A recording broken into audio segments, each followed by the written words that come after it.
dar lucrând cot la cot, vom reuși să construim împreună casa în care să ne trăim atât noi, cât și copiii noștri, clipele de bucurie. În mijlocul schimbărilor și provocărilor, să găsim timp și să ne bucurăm pentru fiecare zi trăită.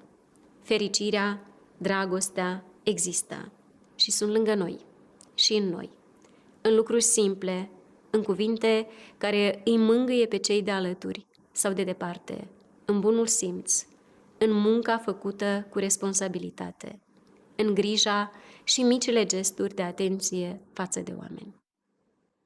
S Novim rokom, s Novim godom, Jeni Ilan, Čestita Nova Godina, Yom Tov, Bute Barșendi. La mulți ani, Republica Moldova! Un an bun!